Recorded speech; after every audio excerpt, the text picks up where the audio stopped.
My title is Profitability of Supplying Ecosystem Services for Michigan Row Crops. John Reginald gave us a couple of ways of thinking about systems, and I'm going to take an ecosystem services perspective here and actually talk about a little bit more than profitability, although that's what we were asked to talk about in this session. So first, a little background. I'm an investigator with the long-term ecological research site in agroecology in row crop systems. It's the only one of the 15 or so NSF-funded long-term ecological research sites that looks at agriculture. And it's located near Kalamazoo, Michigan at the Kellogg Biological Station. So we have several major research questions. One is, how do ecological processes play out at different scales? What's the role of biodiversity in agricultural ecosystems? What are the ecosystem services that are provided by agricultural systems and also to agricultural systems from the natural environment? And then what's the value of these ecosystem services? And you know, Karen was talking about the evolution of things over time. This project was started to test the hypothesis that chemical subsidies to agriculture could be replaced by biological processes. And as the project has gone on, we've kind of layered on some of these other things, in particular the perspective of thinking about ecosystem services.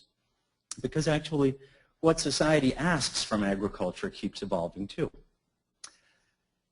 So my talk today is going to be at like 3 different levels, and these kind of reflect the fact that after 20 years of this long-term ecological research project, we have seen yields, and this is mainly row crops, corn, soybeans, wheat, as you'll see, yields of corn with reduced inputs close, slightly lower than conventional. Yields of wheat also slightly lower. Yields of soybeans comparable.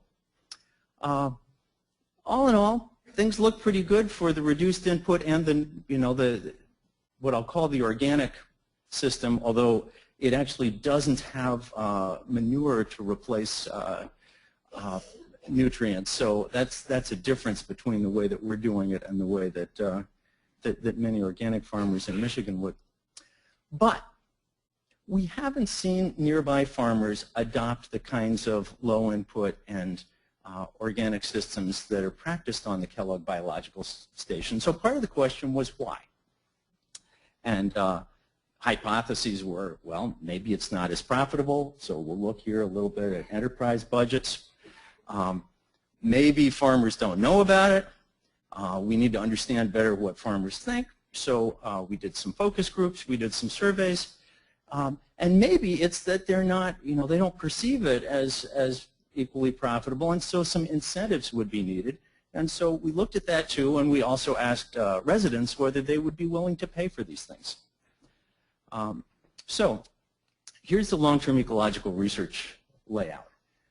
We've got 4 annual crop systems. They are all corn, soybean, wheat rotations.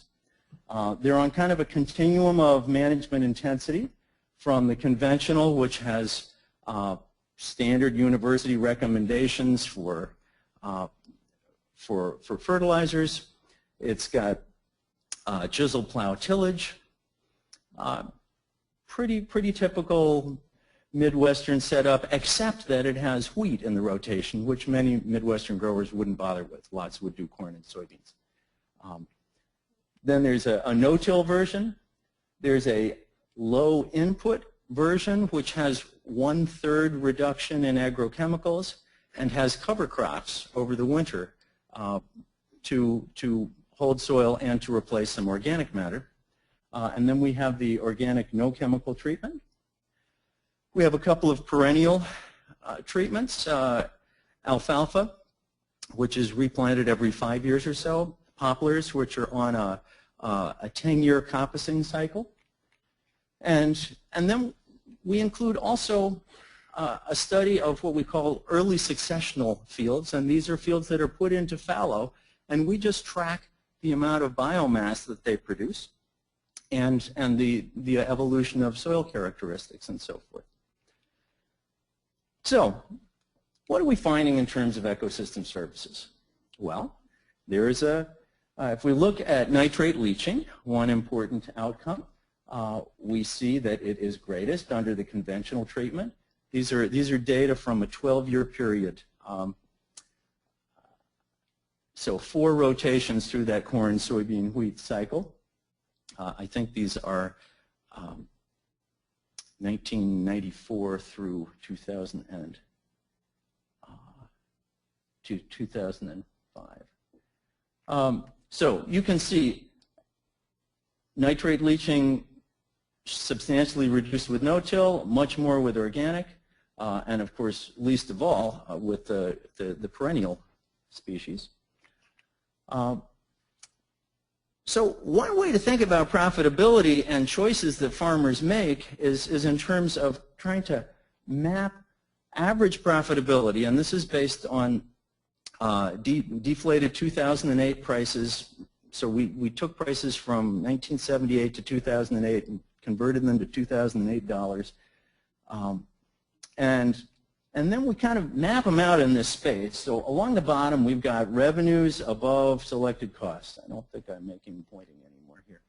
And then the vertical part, we've got nitrate leaching. So in terms of what one would like, we want to go down to the southeast here. We want to, higher revenue and lower nitrate leaching. So we see that in terms of, things aren't quite layering on ideally here. So you can see that up there at the top is the conventional treatment. It's not doing as well on profitability as the no-till. And actually, if we had I'll show you the certified organic, which comes out even further to the right later. So certified organic is the most profitable treatment. But if we look at uncertified land here, this is what we get, uncertified prices. So one thing we can do with this is say, all right, if one were interested in more, in reductions in nitrate leaching, how much would farmers give up in terms of profitability by switching among these systems? And so going from no-till to the low input system would reduce nitrate leaching by 40%, but it would come at a certain cost, about 87 cents per kilo. If you wanted to go a lot more at a much higher cost, you could go down to poplar production. Poplars are getting, poplar wood gets pretty bad prices lately, and so that's, earns very, very little per acre, but there's no nitrate leaching there. But nitrate leaching is just one among many ecosystem services we might care about. So let's look at another. Let's look at greenhouse gas emissions. These treatments are arranged by a kind of synthesis of their greenhouse gas emissions and carbon dioxide equivalents. This combines nitrous oxide, methane, carbon dioxide. And so you can see, once again, conventional is the worst. Actually, organic comes in number 2 here. Things, the production systems don't always come out in the same sequence. And the one that is best in terms of greenhouse gas emissions is simply fallow, letting early successional plants grow up. So this is based on the first 3 cycles of this through the 1990s. So if we kind of run through the same drill here, now we've got global warming potential on the vertical axis, and now you can see I've got the organic certified results out there at the right, so that shows highest profitability. But here, what you see is now, before no-till didn't look as good as the low input in terms of nitrate leaching. Well, now among the annual systems,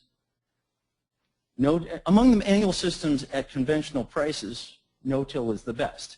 If you could get organic prices, then that would be, that you could imagine kind of stretching out the line there.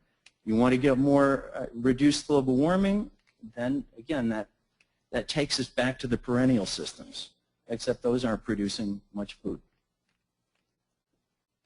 Okay, So what do we get? So these are all kind of budget-based studies. They're based on accounting. And so we kind of get two general conclusions.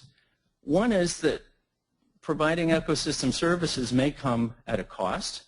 There are direct costs, like costs of cover crop seed, costs of certain kinds of equipment, and they come at an opportunity cost. And this is what Karen was talking about when she said she was interested in the kinds of rotational crops that Jim Weedle and others are using, because in most cropping systems there's one crop that's the most profitable one that kind of drives the system, and then you try and support that with a good supporting cast of other crops that collectively will make things work well.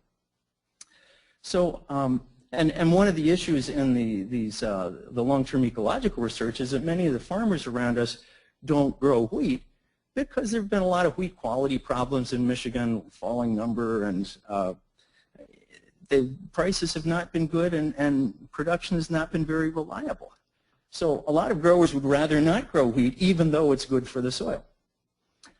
So one limitation of what I was talking about is I was only talking about profitability, and there's much more to growers' objectives than profitability.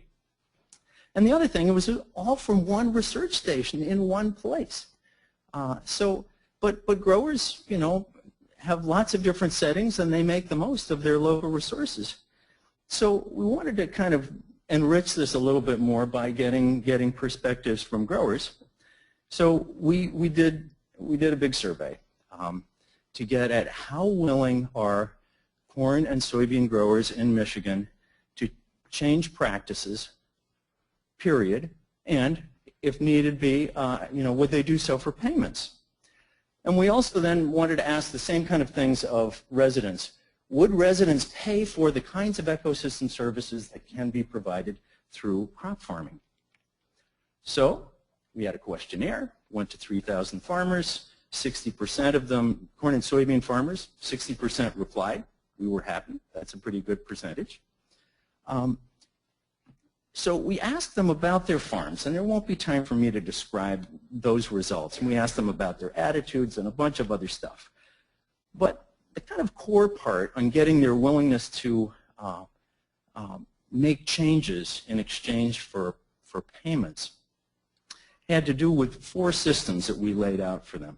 These are not organic systems, but they do get at the sort of thing that Kathleen Merrigan and John Reginald both alluded to, non-organic farmers picking up ideas and changed practices from organic farmers.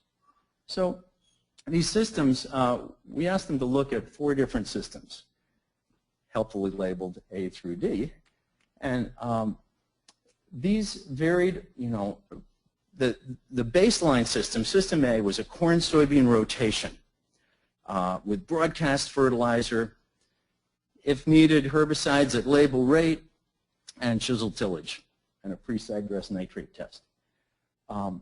System B adds on some kind of winter cover crop. System C says cover crop plus wheat must be included as a rotational crop. And System D says cover crops, wheat in the system, and banned application of agrochemicals, resulting in at least a 1/3 reduction of rates applied. So there's no organic treatment here. Those are the 4 variants that we had.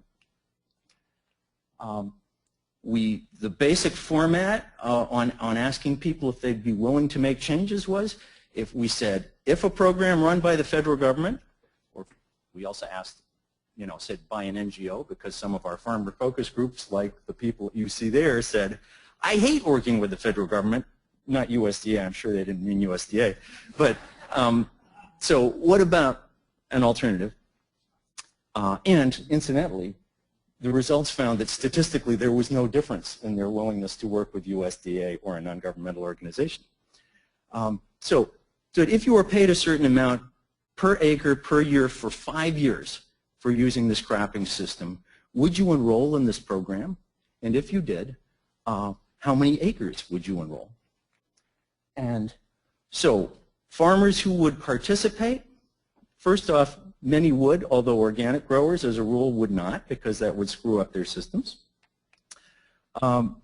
Those who would participate were mostly better educated, cared more about environmental improvements, and many of them were already doing these practices, so it would be like money in the bank to do them also. Those who would enroll higher levels of acreage tended to be younger and own larger farms and rely on farming for their main income. So what we did with this was to, economists, we built supply curves, and that's what we did here. On the vertical axis, what you've got is the payment, the amount that would have to be paid, and on the horizontal axis is the total amount of acreage from the state of Michigan that could be enrolled in this. And the kind of message that comes out of this are, first, many farms are already doing some of these low input practices, so you don't have to pay them anything. And second, farmers would need to be paid more for doing more complicated practices and ones that they perceive are costing them more. On the resident side, we did a similar study. One complicated thing here that I think is really something important to think about for those of us who work in agriculture but are interested in communicating with people who don't work in agriculture, communicating with consumers and so forth, is that when we went to the local shopping center to do focus groups and test out stuff and talked about, reduced nitrate leaching, I mean, we just got these looks, like what's nitrate leaching and who cares? And so we put some work into trying to translate from what happens on the farm to what that means in terms of the ecosystem services that ordinary Americans experience.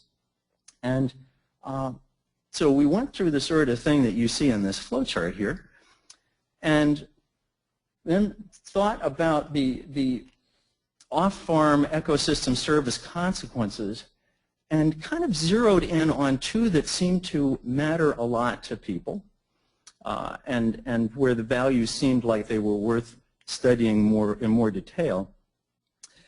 One was on clean lakes. People like to go fishing and swimming and so forth. And the other was on global warming, changes in the climate. So we had a carefully designed questionnaire, and I'm going to take a leaf from Karen and not work through the details too much. But we basically, in this case, we asked about their willingness to pay for combinations of fewer eutrophic lakes and reductions in greenhouse gas emissions relative to the Intergovernmental Panel for Climate Change targets for the year 2050. And the numbers were legitimate numbers for what agriculture could be expected to do in Michigan through changes in crop production. And we presented it to residents in terms of changes in income taxes, changes in federal income taxes.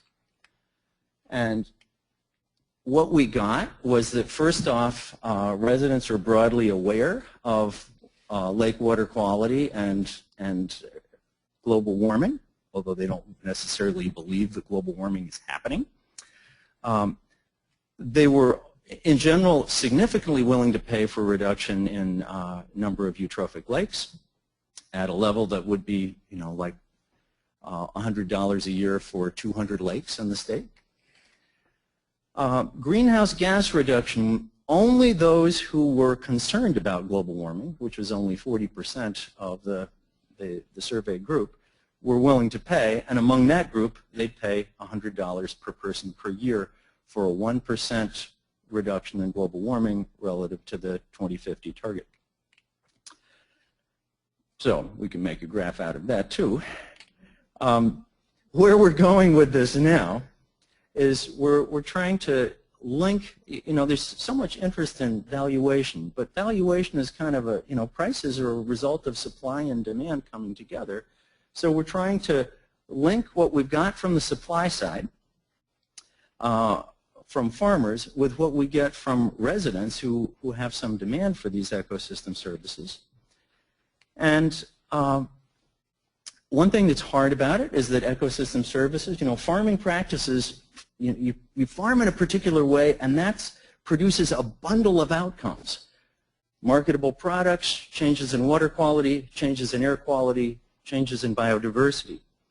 So those are consumed separately, and this makes it a hard thing to pair up the production side with the consumption side. There's no single cropping system that was best at producing all of the ecosystem services of interest. Providing more of the non-marketed services tends to raise direct costs, for example, through cover crops, or opportunity costs, for example, reduction with less profitable crops. So most farmers were not willing to voluntarily adopt the lower input systems without some incentives. Citizens, however, are willing to pay for some incentives. So we think that there's room, there's clearly a place for continued innovation here, and that's what we're working on now. Thank you.